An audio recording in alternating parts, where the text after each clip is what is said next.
Goeiedag julle. Ek is so bly ons skakel vandag in en ons kan gesels oor hierdie pad wat Jesus na die kruis toe gestap het. En vandag wat vir my uitstaan is dat hoe God alles sien en hoe hy alles hoor en hoe hy naby aan ons leef. Nie net die tyd toe die Israeliete in Egipte was nie, maar ook nou. Baie van ons beleef pyn, ons het vrae, daar's trane, ons roep uit na die Here toe. En hierdie skrifgedeelte in Eksodus 3 vers 7 herinner my vandag dat die Here is met ons, hy sien alles.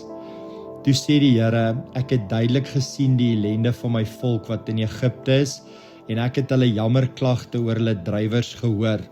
Ja, ek ken hulle smarte. En hierin lê 'n diep troos vir my en jou vandag. Die Here sê nie net ek weet van hulle nie, hy sê ek het hulle gesien, ek het hulle gehoor, ek ken hulle. En hierdie woordjie ken in die Hebreëus is nie net die betekenis van 'n verstandelike kennis nie, maar baie persoonlik, baie naby.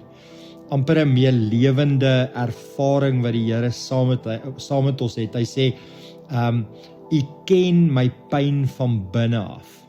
En wanneer ons na Jesus op pad na die kruis kyk, dan sien ons hierdie selfde hart van God in vlees en bloed. Jesus dra nie net ons nood raak nie, hy tree daarin in.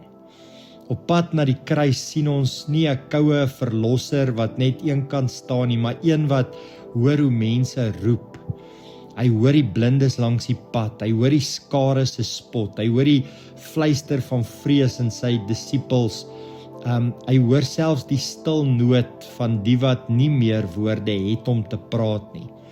En aan die kruis self ontmoet ons die God wat nie wegkyk van lyding af nie, maar dit op homself neem. Dit beteken vandag vir my en jou dat ons seer is nie onsigbaar vir die Here nie. Jou roep verdwyn nie in die lig nie. God is nie afwesig in jou donkerte nie, hy is reeds daar.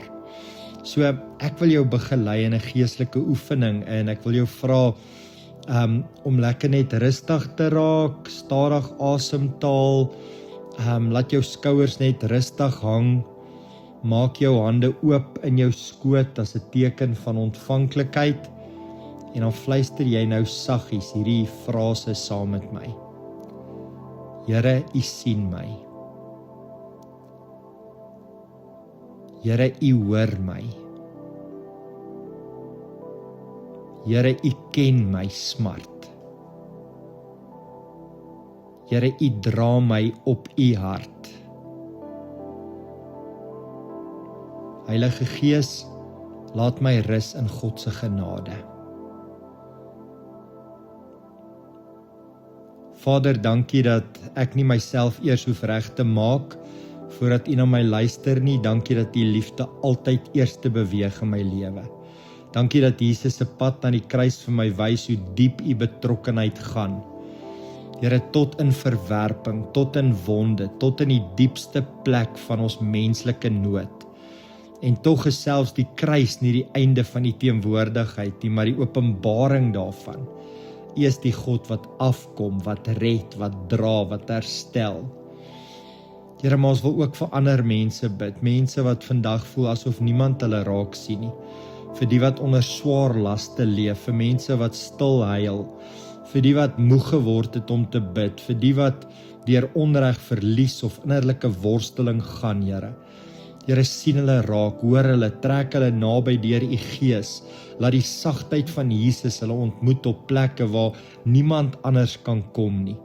Here, bring troos vir die gebrokene, hoop vir die wanhoopige en rus vir die wat uitgeput is. Here, ons sê vir U dankie dat ons vertroue in U kan stel. Dankie dat ons alles na U toe kan bring en voor U voete kan kom neerlê. Ons eer U daarvoor in Jesus se naam. Amen.